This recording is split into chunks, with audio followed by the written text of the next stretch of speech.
আসসালামু আলাইকুম everyone, welcome back to my page. কেমন আছেন সবাই? আশা করি ভালো আছেন। আজকে তৈরি করে দেখাবো কিভাবে খুব সহজে এবং খুব তাড়াতাড়ি তৈরি করা যায় মজাদার ঝরঝরে পোলাও। একবারে সিম্পল রেসিপি শেয়ার করব আজকে। প্রথমে একটি ননস্টিকের প্যানে পরিমাণ মতো তেল দিয়ে দিয়েছি আস্ত গরম মশলা, সাথে দিয়ে দিয়েছি 1 কাপ পরিমাণ পেঁয়াজ কুচি। পেঁয়াজগুলো ব্রাউন কালার করে ভেজে নিয়ে দিয়ে দিব আগে থেকেই ভিজিয়ে রাখা পোলাওয়ের চালগুলো। এরপরে পেঁয়াজের সাথে ভালো করে ভেজে নিব।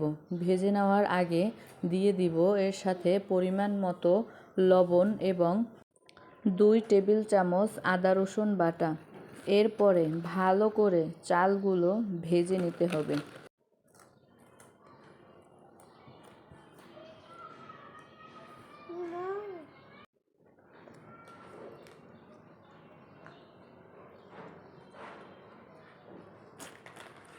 ভেজে নেওয়া হয়ে গেলে দিয়ে দিব আগে থেকেই করে রাখা ফুটন্ত গরম পানি। এখানে পানি পরিমাণ মতো দিতে হবে। যদি বেশি পানি দেওয়া হয়ে যায় তাহলে পোলাও ঝরঝরে হবে না, তাই পানি অবশ্যই পরিমাণ মতো এবং মেপে দিতে হবে। এরপরে দিয়ে দিব আগে থেকেই সিদ্ধ করে রাখা মটরশুঁটি। এরপরে দিয়ে দিব 6 থেকে 7টি কাঁচামরিচ।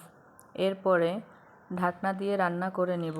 রান্না করা হয়ে গেলে দিয়ে দিব উপর থেকে 2 থেকে 3 টেবিল চামচ ঘি।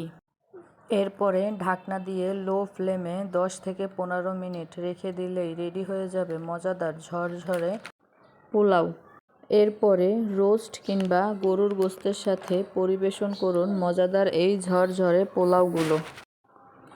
ভিডিওটি কেমন লেগেছে অবশ্যই কমেন্ট করে জানাবেন। যদি ভালো লেগে থাকে তাহলে অবশ্যই আমার পেজটি ফলো দিয়ে রাখবেন। ধন্যবাদ সবাইকে।